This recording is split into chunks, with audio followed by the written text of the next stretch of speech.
ખમણની recipe તમે લોકો બધાએ ખૂબ વખાણી અને ત્યારે મેં કીધું હતું કે જો બધી ટિપ્સ બતાવી હોય તો વિડીયો લાંબો થઈ જાય. એવી જ રીતે મેં આજે પંજાબી શાકની રેસીપી તમારી સાથે શેર કરવા માટે બનાવી અને એમાં પણ થોડો વિડીયો લાંબો થઈ ગયો.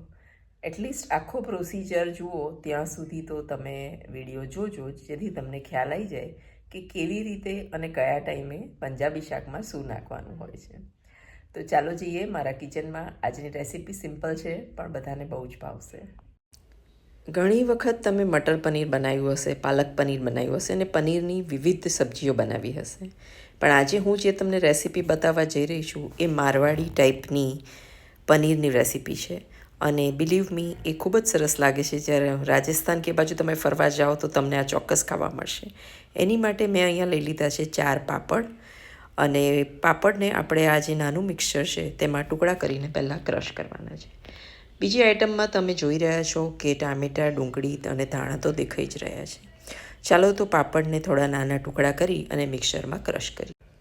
બેઝિકલી આપણે જે પણ પાપડ લેતા હોઈએ, ડબલ મરી લો કે સિંગલ મરી લો, પણ તેને તમે નાના ટુકડા કરી અને તેનો પાવડર કરવાનો છે. આ રેસીપીમાં ગ્રેવીનું ખૂબ જ અલગ મહત્ત્વ છે અને ગ્રેવીની એકદમ જુદો ટેસ્ટ ઉતરીને આવે છે, તો આમાં પાપડ નાખવો જરૂરી છે. તો હવે આ પાપડને આપણે ક્રશ કરી લઈશું. તો અહીં મારા 4 પાપડ ક્રશ થઈ ગયા છે અને એનો પાવડર બની ગયો છે. તો હવે આપણે પાવડરને એક બાજુ મૂકીશું અને હવે ચોપિંગ બોર્ડ લઈ અને લસણ ક્રશ કરી દઈશું. નાના ટુકડા કરો અથવા તો તમે એને એકદમ છૂંદી નાખો, કંઈ પણ કરો તો ચાલશે. તો અહીં મેં 10થી 12 કળી લસણ લીધું છે અને એના હું નાના ટુકડા કરી રહી છું. તો અહીં લસણને કાપી લીધું છે અને લીલા મરચાં મેં 2થી 3 લઈ લીધા છે. વધારે તીખું કરવું હોય તો 2 મરચાં વધારે નાખી શકાય છે. અહીં નાના ટુકડા કર્યા પછી મારે આને છૂંદવાનું તો છે જ. સાથે 1 ઇંચ જેવું આદું લઈ લઈશું અને આદુના પણ નાના ટુકડા કરી દઈશું. પંજાબી શાકની ગ્રેવી બનાવો તો આદું, મરચાં અને લસણ એને છૂંદીને નાખશો તો સ્વાદ ખૂબ જ સરસ આવશે. તો અહીં આ મસાલો પણ તૈયાર થઈ ગયો છે, તેને આપણે નાની વાડકીમાં કાઢી લઈશું.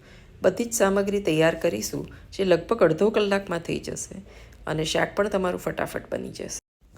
તો હવે આ લસણ, મરચાં અને આદુની પેસ્ટ પણ તૈયાર થઈ ગઈ, પાપડનો ભૂક્કો તૈયાર થઈ ગયો અને હવે આપણે લઈશું ડુંગળી. ડુંગળીને પણ આપણે ઝીણી ઝીણી કાપી લઈશું અને તેને એક પ્લેટમાં મૂકી દઈશું. તો હવે આપણે આ ડુંગળી કપાઈ ગઈ છે તેને આ પ્લેટમાં એક બાજુ રાખી દઈશું. 3 વસ્તુ આપણી તૈયાર થઈ ગઈ છે: પાપડનો ભૂક્કો, આદુ, મરચાં, લસણની પેસ્ટ અને ડુંગળી કાપીને તૈયાર થઈ ગઈ છે. હવે જે ટામેટાં દેખાઈ રહ્યા છે તેને પણ આપણે કાપીને આ પ્લેટમાં મૂકી દઈશું. ટામેટાં કાપતા મને બહુ વિચાર આવ્યો કે ટામેટાં વધારે નાખીએ અને ડુંગળી ઓછી નાખીએ તો શું થાય. તો એ તમને હું કહી દઉં કે ટામેટાં વધારે નાખો અને ડુંગળી ઓછી નાખો તો શાક ખાટાશ પકડી લેશે. એટલે વધુ પડતા ટામેટાં નાખશો નહીં, કારણ કે આગળ આપણે રેસીપીમાં થોડુંક દહીં પણ ઉમેરવાનું છે. એટલે માપસર જે બતાવ્યું હોય એ પ્રમાણે કરશો તો આટલું જે શાક બનશે એ લગભગ 5 જણ માટે ઇનફ છે. ટામેટાં કપાઈ ગયા, એને પણ ડુંગળીની સાથે સાઈડમાં સ્લાઈડ કરી દઈશું અને હવે આગળનો પ્રોસિજર આપણે જોઈ લઈએ. અહીં આપણે 200 ગ્રામ પનીર લેવાનું છે અને આ પનીર આ વખતે હું ડેરીનું લાવી છું અને આ પનીર એકદમ સોફ્ટ છે. જો તમને પનીર ઘરે બનાવતા આવડતું હોય તો તમે બનાવી શકો છો, નહીં તો ગમે ત્યારે તમે કહેશો તો હું પનીર બનાવતા શીખવાડીશ.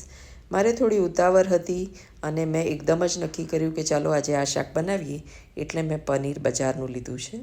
પણ હું આ ડેરીવાળાને ટ્રસ્ટ કરું છું, એ બહુ જ સરસ અને સાચું અને સરખું પનીર બનાવે છે. હવે પનીરના ટુકડા હું સ્ક્વેર ક્યુબ્સમાં અહીંયા કરવાની છું. તમને લાંબા ગમે તો પણ કરી શકો છો અને પાતળા ગમે તો પણ કરી શકો છો. તો પનીર આપણે કાપી અને એને પણ એક બાજુ મૂકી દઈએ. તો મેં આ સાઇઝના પનીરના ટુકડા કર્યા છે અને આ પનીર ખૂબ જ સોફ્ટ છે, એ પણ હું તમને બતાવું. તો સોફ્ટવાળું પનીર હશે તો તમારી ગ્રેવી છે ને એનું પાણી પણ પનીર પી શકશે, તો બહુ જ સરસ પનીરની રેસીપી થશે. હવે આપણે મટર પનીર બનાવવા જઈ રહ્યા છીએ, એટલે મટર મેં લીધા છે પણ ફ્રોઝન કર્યા છે. એટલે તેમાંથી 2 મુઠ્ઠી 3 મુઠ્ઠી મટર લઈ અને તેને મારે અલગથી ચડવવા પડશે. એટલે હું આને પાણી નાખીને બાફી રહી છું. હવે આપણે લઈશું 1 ચમચી જીરું અને 1 ચમચી આખા ધાણા. એ બંને જ વસ્તુને આપણે શું કરીશું કે ખલમાં વાટી લઈશું. હવે બેઝિક મસાલાની તૈયારી આપણે કરી રહ્યા છીએ. તમે કહેશો કે જીરાનો પાવડર અને ધાણાનો પાવડર એટલે ધાણા જીરું લઈ લીધું હોય તો ના ચાલે. હું એ જ કહેવા માગું છું કે ના ચાલે. જો તમે આવી રીતે આખા મસાલા ખાંડી અને ગ્રેવી બનાવશો તો એનો ટેસ્ટ ખૂબ જ સરસ આવશે. અને એકવાર કરી જોજો, એક ચમચી વાટવામાં કંઈ વાર લાગતી નથી.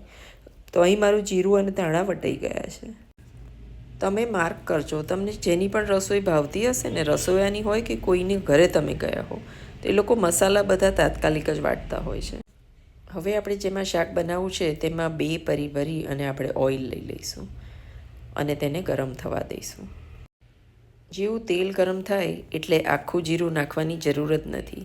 આપણે જીરું અને ધાણાનું જે મિક્સચર બનાવ્યું છે તેને જ તેલમાં નાખી દેવાનું છે. હવે આપણે ગેસ ધીમો રાખી અને મસાલાને શેકાવા દઈશું.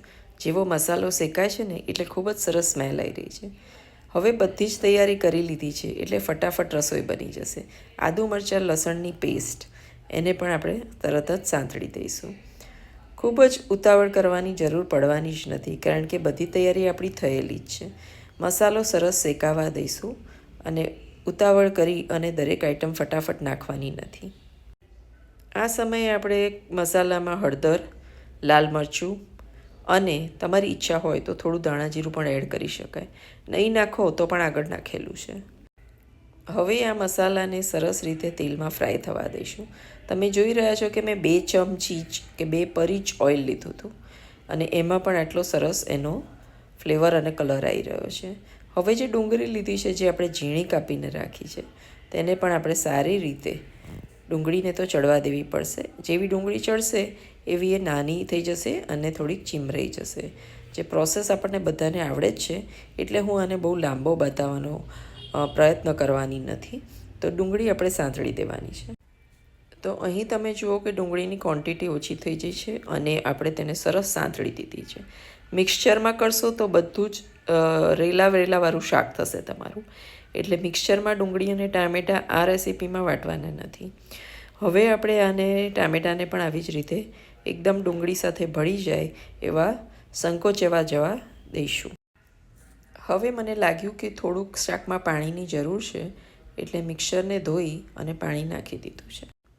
ટામેટાં અને ડુંગળી એકબીજા સાથે ભળી જાય એના માટે થોડી વાર ઢાંકી દઈશું અને ત્યાર પછી જ્યારે આપણે તેને ખોલીશું ત્યારે તમે જોશો કે એકદમ સરસ ગ્રેવી જેવું થઈ ગયું છે. હવે જે પાપડનો ભૂકો કરીને રાખ્યો છે તેને આપણે એની અંદર એડ કરી દઈશું.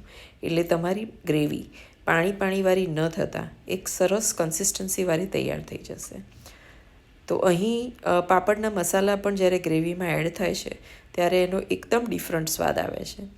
પાપડના મસાલા તમને ખબર જ હશે, એની અંદર આખા મરી હોય છે, જીરું હોય છે, હિંગ હોય છે, એટલે બધી જ વસ્તુ ગ્રેવીમાં સરસ રીતે મિક્સ થઈ જતી હોય છે. હવે આપણા મટર તૈયાર થઈ ગયા છે. તો આપણે પાણીમાંથી કાઢી અને આપણા જે વટાણા છે તે આપણે ગ્રેવીમાં એડ કરી દઈશું. રેસીપી બહુ જ સિમ્પલ છે, પણ મેં તમને એકદમ ડિટેલમાં બતાવી છે તો કદાચ તમને એમ લાગે કે રેસીપી બહુ લાંબી છે. હવે આપણે જે પ્રમાણે રસો રાખવો હોય એ પ્રમાણે પાણી નાખીશું. અહીં મેં અડધો કપ પાણી નાખી દીધું છે, કારણ કે મને બહુ રસાવાળી નથી કરવી અને બહુ કઠણ પણ નથી રાખવી. એટલે હવે આપણે આની અંદર થોડું પાણી નાખી દઈશું. પાપડને લીધે થોડુંક પાણી પીવાઈ જશે એટલે તમારે એ રીતે એને થોડીક ગ્રેવી બનાવી દેવાની છે. અહીં તમે જોઈ રહ્યા છો કે ગ્રેવી કેટલી સરસ દેખાઈ રહી છે અને એનું ટેક્સચર પણ કેટલું સરસ લાગી રહ્યું છે. તો હવે આપણે ગ્રેવી ખોલીને જોઈ લઈએ કે કેટલી સરસ કન્સિસ્ટન્સીવાળી તૈયાર થઈ ગઈ છે. અહીં આપણે 1 વાડકી છાશ નાખી દઈશું, જેથી ગ્રેવીનો સ્વાદ એકદમ જ સરસ આવશે. આ પ્રકારની ગ્રેવી મને લાગતું નથી તમે કોઈ પણ દિવસ બનાવી હોય. એટલે એક દિવસ બનાવી અને મને ફીડબેક જરૂરથી આપજો કે આ શાક તમારા ઘરમાં બધાને કેવું લાગ્યું, અને જેની સૌથી સારી કમેન્ટ હશે એને નેક્સ્ટ વિડીયોમાં પિકઅપ કરીશું. હવે શાકની ગ્રેવી ઇનફ માપની થઈ ગઈ છે, તો હવે જરૂર પ્રમાણે આપણે એમાં મીઠું નાખી દઈશું. હવે આની અંદર બીજું કંઈ જ નાખવાનું રહ્યું નથી, એટલે મીઠું પ્રમાણસર નાખી અને હલાવી દેવાનું છે. બસ હવે આપણે જે પનીરના ટુકડા તૈયાર કર્યા હતા તેને આની અંદર એડ કરી દેવાના છે અને 2-3 પનીરના ટુકડા આપણે રહેવા દેવાના છે, જેને આપણે આવી રીતે છીણી અને ગ્રેવીમાં એડ કરી દેવાના છે. તો તમારું મટર પનીરનું શાક તૈયાર છે, એકદમ જુદી રીતે અને એકદમ જુદા સ્વાદમાં. તો સાંજનું ડિનર માટે આ ખૂબ જ સરસ રેસીપી છે. મેં પણ આને સાંજે જ બનાવી હતી. તમે પણ એકવાર ચોક્કસ ટ્રાય કરજો. હવે આ બધું જ આપણે સરસ મિક્સ કરી દેવાનું છે. અને જેવું મિક્સ થઈ રહ્યું છે ને, ઘરમાં તો સરસ સુગંધ આવી રહી છે. હવે આની સાથે મેં તો ગરમ ગરમ ભાખરી પડવાળી બનાવી હતી. તમે આની સાથે નાન પણ બનાવી શકો છો. તો સુપર ડિલિશિયસ સબ્જી તૈયાર છે. આપણે આની ઉપર ફક્ત ધાણા નાખી અને તેને સર્વ કરવાની છે. જ્યારે પણ તમે હોટલમાં પંજાબી સબ્જી ખાવા જાઓ ને, તો મારી રિક્વેસ્ટ છે કે તમે એને મંડે ખાજો. મંડે એટલા માટે કહું છું કેમ કે મંડે નવી ગ્રેવી બનાવે અને આખી ગ્રેવી એ લોકો આખું વીક વાપરે. તમે કોઈ પણ શાક માંગો ને એ લોકો 15 મિનિટમાં બનાવીને આપી દે છે. તો એ વસ્તુ વિચારજો કે આવું કેવી રીતે થાય. તો સોમવારે આખા અઠવાડિયાની ગ્રેવી બની જાય એટલે સોમવારે તમને ફ્રેશ ગ્રેવી મળે. તો આ ટીપ મારી યાદ રાખજો. તો હવે ઝટપટ રસોઈ જ્યારે પણ બનાવવાની ઈચ્છા થાય ત્યારે આ રેસીપી હંમેશા યાદ રાખજો. આને ડાઉનલોડ કરી રાખજો, જેથી ગમે ત્યારે તમારે બનાવવું હોય તો આના એક પણ ઇન્ગ્રીડિયન્ટ તમે ભૂલી ના જાઓ અને પરફેક્ટ રેસીપી તમારી તૈયાર થાય. સાથે મેં થોડુંક સલાડ કાપી લીધું છે અને ઘી ચોપડેલા પરાઠા બનાવ્યા છે. તો ફરી મળીશું એક નવા વિડીયોમાં, એક નવી સહેલી સાથે અને એક નવી રેસીપી સાથે. ત્યાં સુધી આવજો. કીપ લવિંગ સુપર સહેલિયા. It's your own channel.